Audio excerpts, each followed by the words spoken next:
자, 여러분 안녕하셨어요? 오늘의 김종덕의 사상체질 이야기입니다.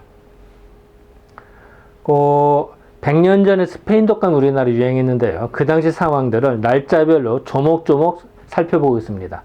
1919년도 12월 16일 날 기사 내용입니다.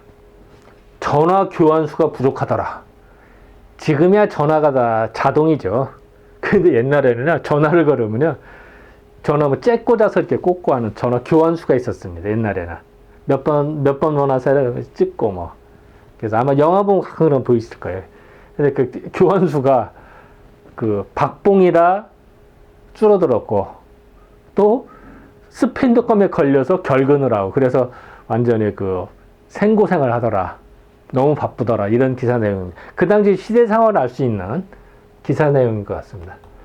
자, 먼저 경과를 보면요. 1919년도 들어와서는 11월 달에 개성에서 나타나고, 그러니까 경선에서 다시 나타나니까, 이런 주의사항들이 나오는 거예요. 코아이브를 단단히 막아라, 예방주의사항, 뭐, 악감의 증생 이런 게 막 나오는 거예요. 그리고 악성감기의 과거, 현재 이런 식으로 역사적인 것도 나오고, 이런 것들이 나옵니다. 요렇게 해서 12월 중순에 와서 그 서울과 용산은 많이 퍼집니다. 그 과정에서 전화 교환수가 부족한 사태가 됩니다. 왜냐하면 여기까지 전파가 된 거죠. 그리고 많은 사람이 이제 결근을 했다는 걸 알 수가 있습니다. 자, 구체적으로 보겠습니다. 박급, 지금 박봉이라고 하죠, 지금은. 근데 옛날에는 박급이라고 그랬어요. 봉급. 그러니까 열분 봉급이라는 얘기죠. 그러니까 쉽게 말하면 페이가 좀 찍었다. 이런 얘기죠. 그 적은 월급과 또 감모는 이제 그 감기, 독감에 걸려서 요거 스페인 독감으로 인해서 교환수는 아까 말씀드린 전화가 오면 이렇게 잭을 꽂아서 이렇게 연결해 주는 게 교환수입니다. 그래서 교환수가 부족하더라. 이때에 능률이 능률이 더 올랐다. 왜? 사람이 먼저 부족하니까. 어떻게 전화는 계속 오죠. 손이 바쁠 거 아니에요. 그러니까 나름대로 있는 사람 더 생고생을 하지만 인원수 대비 계산하면은 효율은 더 좋아지겠죠. 왜? 엄청나게 뭐 몰아치고 뭐 계속 전화가 올 테니까. 어쨌든 그래서 그런 내용 얘기입니다. 내용 뭐 간단합니다만 뭐 재밌습니다. 박극과 감모로 교환수가 부족하더라. 이때에 능률이 더하였다. 능률이 더 올랐다. 이랍니다. 역설적인 얘기죠. 1인당 능률은 더 올랐으니까. 전화 교환의 능률이 놀랍게 더하였다. 놀랍게 더 늘었다. 사람이 줄었으니까 또 위기의식 때문에 더 늘었다. 이런 얘기입니다. 그 옛날에 전화를 걸으면은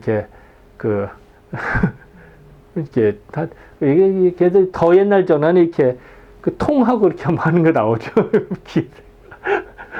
뭐, 그 사진을 못 구해서 그냥 이제 했습니다. 더 옛날 거는 이런 전화죠. 아시죠? 뭐, 통하고 하는 거.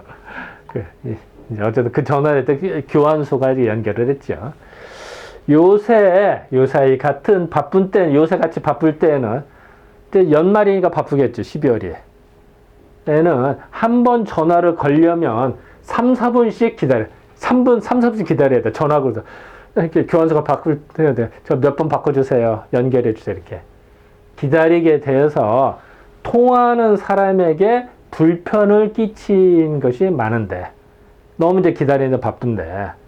근데 경성, 즉 서울의 우평국의 전화 교환국을 보건대, 이제 전화 교환국을 보건대, 30인 가까운, 약 정원이 30명이었나 보죠. 30명 가까운 교환수는 눈코 뜰 새가 없이 활동 중이나, 원래 이제 30명 정도 활동을 했는데, 원래 박급, 그러니까 월급이 작기 때문에 14, 5명이 결혼이 생겨. 그러니까 30명에서 14, 5명 빼면 어때요? 남아있는 사람은 15명이라는 얘기죠.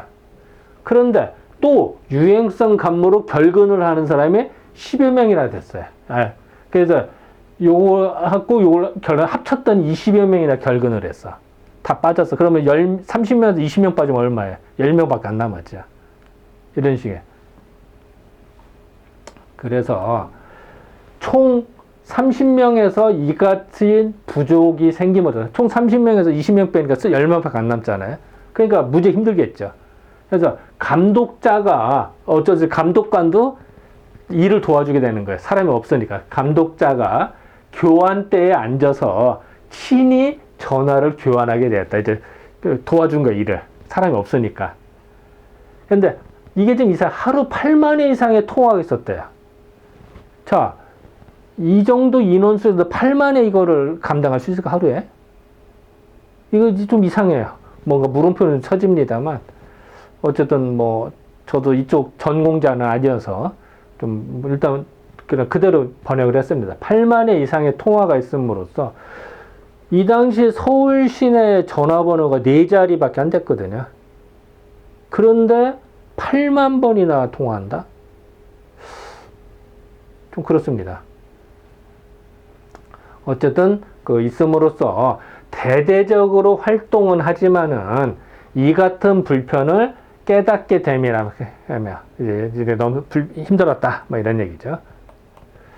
개원의 말을 들은즉 그 사모의 말을 들은즉 교환수의 봉급을 후이 주어서 이제 야 이게 안 되겠다 봉급 올려야겠다 이런 말을 한 거다. 봉급을 올려주어서 결혼을 보충하겠다고 하더라.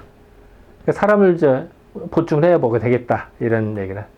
그래서 이게 이런 이제 사무실에 이제 이사제는 요새 겁니다만 어쨌든 결혼이 생겼으니까 빨리 보충을 해야겠다 이런 얘기입니다. 자, 고차를 보겠습니다. 어째 이 당시 상황이니까요. 경성에 전화교학이 있는데 정원이 30명이었대요. 그런데 여기에서 박봉으로 이직한 15명이고 독감으로 5명이 또 결근을 하고 하니까 20명이나 결근했잖아요. 남은 사람이 10명밖에 안 되는 거예요. 그래서 감독자도 교환 업무를 했더라. 도와준 거죠. 우체국장이 우편 배달한 것 같은 얘기죠. 그래서 그래서 결국은 자기가 힘든 줄 알고 사람이 부족하니까 봉급 올려줘야겠다 이런 말을 전화위복으로 삼았다. 이런 재미있는 이야기가 있어서 오늘 소개를 해드렸습니다.